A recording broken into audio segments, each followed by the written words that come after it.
আসসালামু আলাইকুম প্রিয় খামারিরা কেমন আছেন? অবশ্যই ভালো আছি। আশা করি যে আপনারা সবাই ভালো আছেন। কারণ আমি আজকে আপনাদেরকে এই ভিডিওতে দেখাবো যে আমি একটা গরুকে কত পরিমাণ দানাদার খাদ্য এবং কি দিয়ে থাকি। অবশ্যই এই ভিডিওতে সম্পূর্ণ তুলে ধরতেছি। আপনারা দেখতে থাকেন ভিডিওতে। আমি একটা গরুকে দেখেন ডাল সবাই সিদ্ধ করে নিয়েছি। ডালগুলো সিদ্ধ করে যেহেতু শীতের দিন অবশ্যই সিদ্ধ করে নিয়ে গরুকে দিতে হবে যাতে পানিটা গরম হয়ে যায়। কিন্তু গরমের দিন আমি এটা মিল থেকে ভাঙায় আনি। এইজন্য গরমের দিন ঠান্ডা পানিতে দিলেও খেয়ে নেয় গরু, আর শীতের দিন কিন্তু ঠান্ডা পানি খেতে চায় না। তার জন্য জাউটা গরম করে নেই, অবশ্যই পানিটা গরম হয়ে যায়। এই ২-৩ বাটি ভুসি বা একটা গরুকে ১.৫ কেজি ভুসি দেই এবং ১ কেজি পরিমাণ ফিড দেই।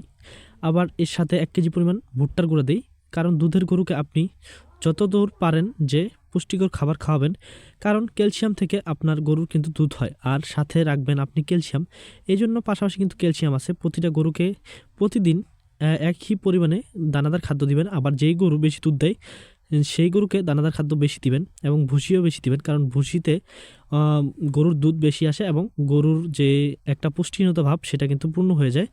ভুসিতে দুধ বাড়বে এটা গ্যারান্টি দিয়ে বলতেছি। আপনি যতক্ষণ পর্যন্ত গাভী পালন করবেন ততক্ষণ পর্যন্ত আপনার মাথায় রাখতে হবে যে গরুর যখন ক্যালসিয়াম শর্ট হয়ে যায় তখন কিন্তু গরু সহজে হিটে আসে না। তাই আপনার গরু যতদিন পালবেন ততদিন আপনার ক্যালসিয়াম কিন্তু পরিপূর্ণ রাখতে হবে। একটা গরু পালনের ক্ষেত্রে আপনার মোটামুটি অভিজ্ঞতা দরকার, তারপর আপনি গরু পালন করে লাভবান হতে পারবেন।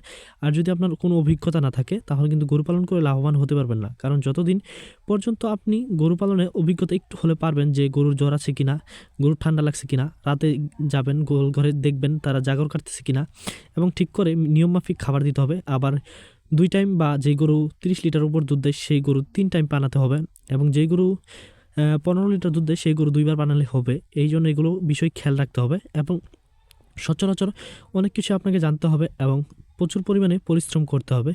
তার যদি পরিশ্রমটাতে আপনি সফল হতে পারেন অবশ্যই লাভবান হতে পারবেন। যে গরু পালন করে যে একটা ফ্যামিলি চালানো সম্ভব সেটা আমি করেই দেখিয়েছি।